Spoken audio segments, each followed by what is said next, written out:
Hello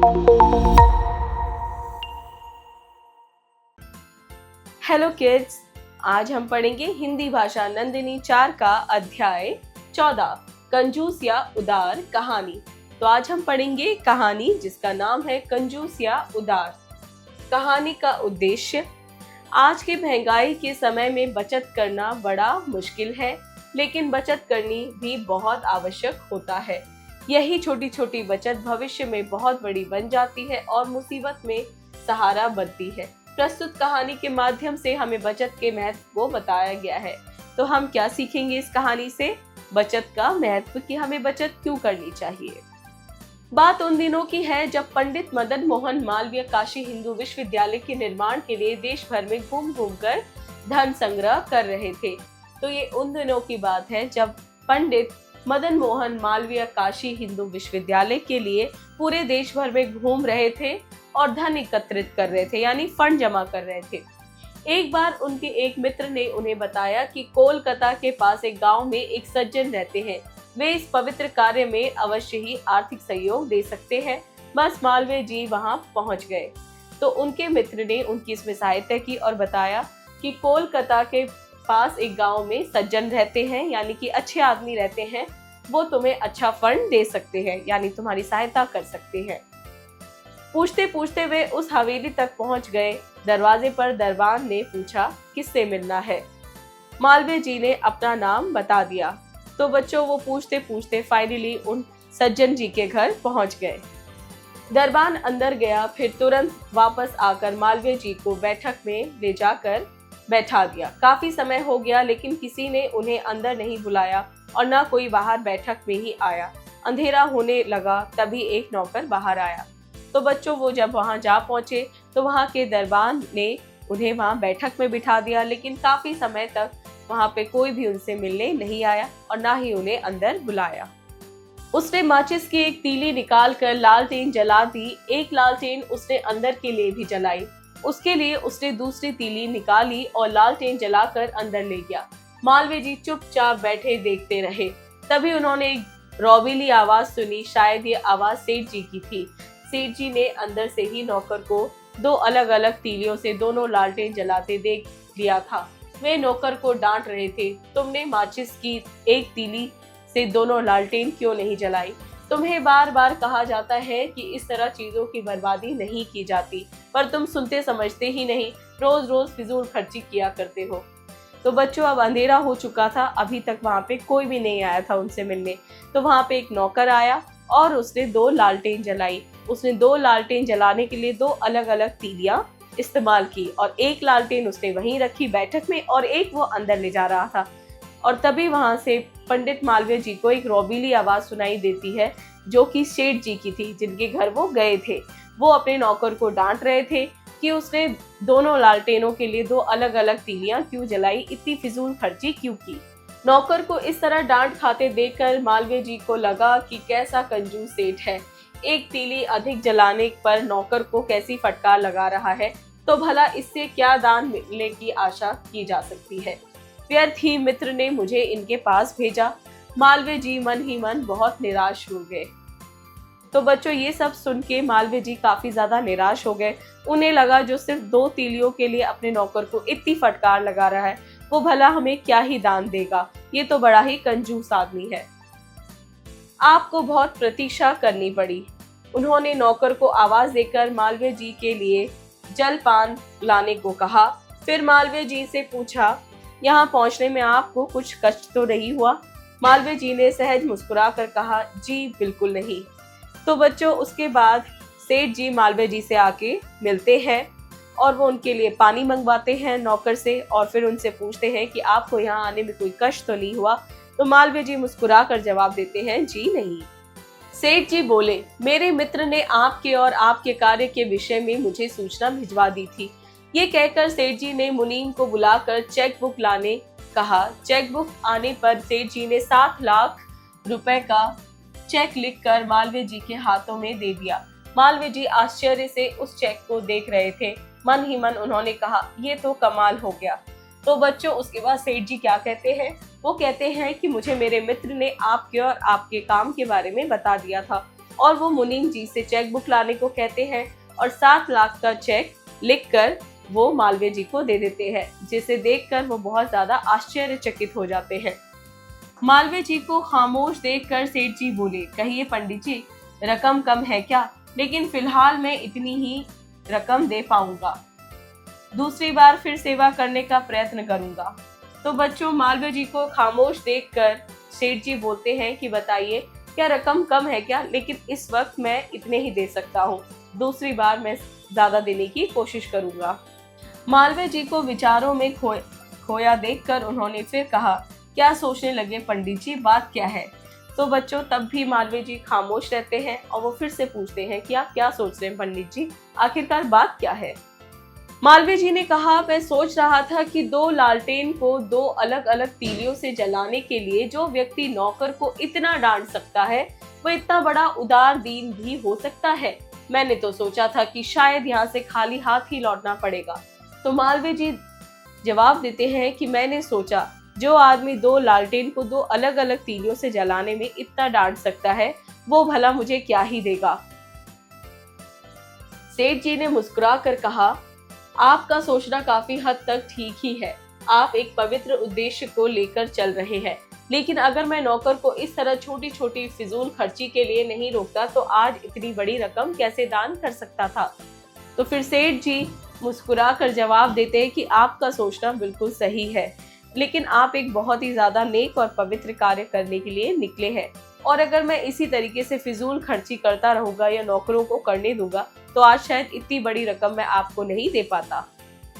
स्मरणीय शब्दावली: धन संग्रह, धन इकट्ठा करना, कलेक्टिंग मनी, सज्जन, सबके साथ अच्छा व्यवहार करने वाला, जेंटलमैन, आर्थिक सहयोग, रुपए पैसों से सहायता, फाइनेंशियल हेल्प, दरबान, सुरक्षा गार्ड, सिक्योरिटी गार्ड, फिजूल खर्ची, व्यर्थ का खर्च, स्पेंड लेविशली, फटकार, डांट, स्कोल्ड, व्यर्थ, बेकार, वेल, प्रतीक्षा, इंतजार, वेट, सहज, सामान्य, यूजुअल, खामोश, चुप, साइलेंट, उद्देश्य, लक्ष्य, ऑब्जेक्टिव।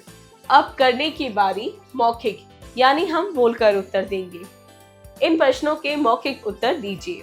1. पंडित मदन मोहन मालवीय कौन से विश्वविद्यालय के लिए धन एकत्रित कर रहे थे? पंडित मदन मोहन मालवीय जी ने काशी हिंदू विश्वविद्यालय के लिए धन एकत्रित कर रहे थे। 2. नौकर ने कितनी तीलियों से 2 लालटेन जलाई थी?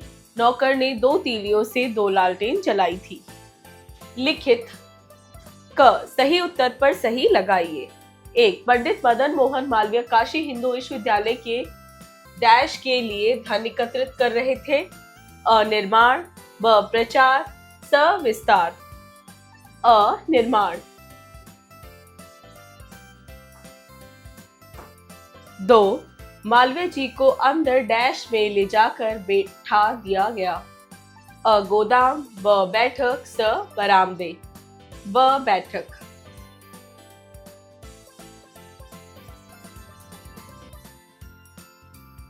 किड्स, जो भी राइट आंसर होगा आप गिवन स्पेस में लिख देंगे।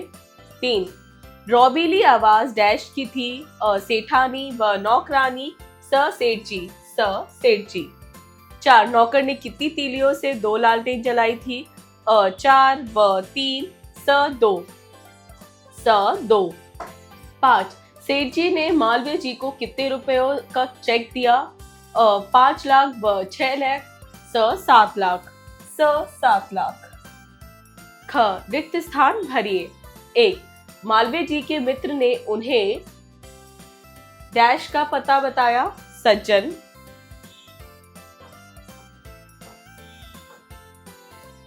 2. दरबार ने मालवीय जी को ले जाकर एक डैश पे बैठा दिया? बैठक। 3. नौकर ने डैश तीलियों से डैश लालटेन जलाई? 2।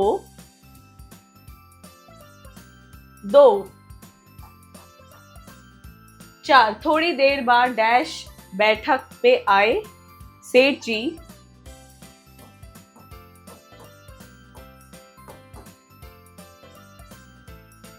5. सेठ जी ने मालवीय जी को डैश का चेक दिया? 7 लाख।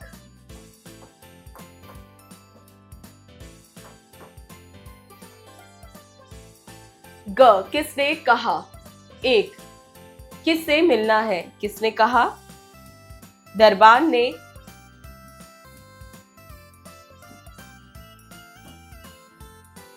दो, तुमने एक तीली से दोनों लालटेन क्यों नहीं जलाई? किसने कहा?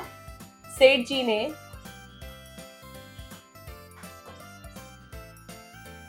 तीन, क्षमा कीजिए मैं बहुत आवश्यक काम में व्यस्त था, आपको बहुत प्रतीक्षा करनी पड़ी।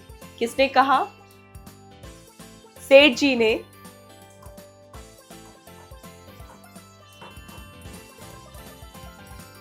चार, यहां पहुंचने में आपको कोई कष्ट तो नहीं हुआ? किसने कहा? सेठ जी ने। पांच, कहिए पंडित जी रकम कम है क्या, लेकिन फिलहाल मैं इतने ही दे पाऊंगा। किसने कहा? सेठ जी ने।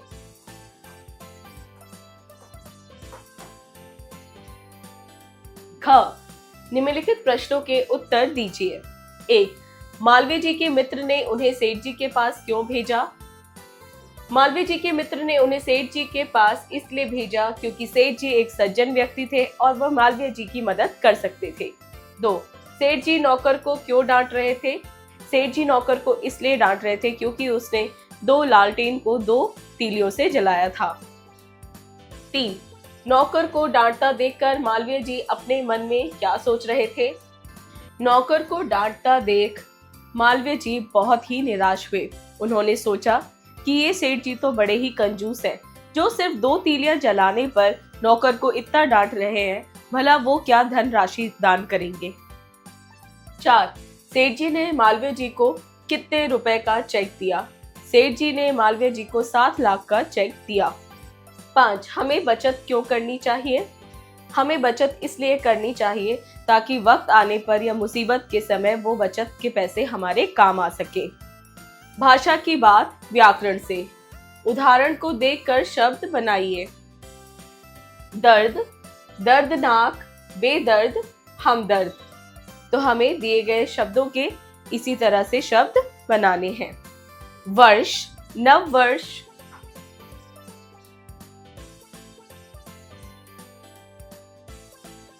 वर्षात,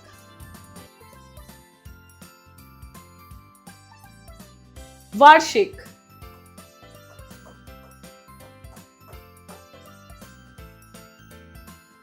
शेष, शेषनाग,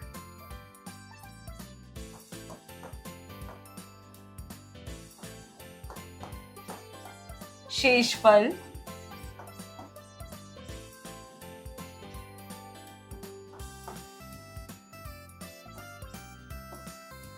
अधिशेष,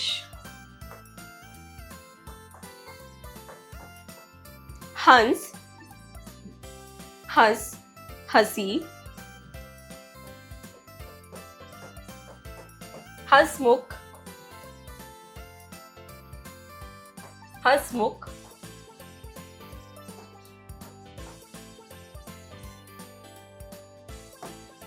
हंसाना,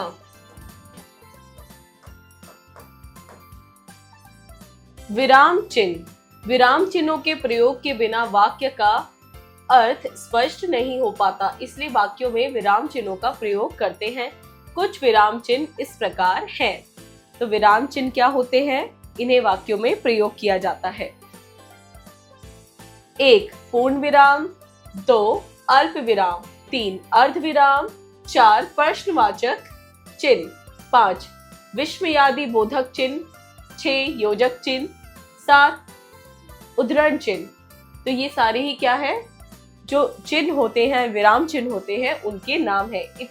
पूरे 7 प्रकार के हमारे चिन्ह होते हैं। अब निम्नलिखित वाक्यों में उपयुक्त विराम चिन्हों का प्रयोग करके वाक्यों को पुनः लिखिए। तो हमें इन वाक्यों में सही विराम चिन्ह का प्रयोग करके इन्हें दोबारा लिखना है। जैसे 1, मालवीय जी काशी हिंदू विश्वविद्यालय के निर्माण के लिए धन संग्रहण कर रहे थे।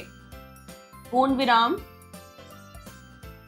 2, दरबार ने पूछा किससे मिलना है। प्रश्नवाचक चिन्ह। अरे, अरे के बाद आएगा हमारा विस्मयादि बोधक चिन्ह। तुमने एक तीली से दोनों लालटेन क्यों नहीं जलाई। प्रश्नवाचक चिन्ह। 4 क्या सोच रहे हो के बाद प्रश्नवाचक चिन्ह, पंडित जी क्या सोच रहे हो, प्रश्नवाचक चिन्ह, पंडित जी अल्पविराम क्या रकम कम है, प्रश्नवाचक लेकिन फिलहाल मैं इतनी ही रकम दे पाऊंगा, पूर्ण विराम।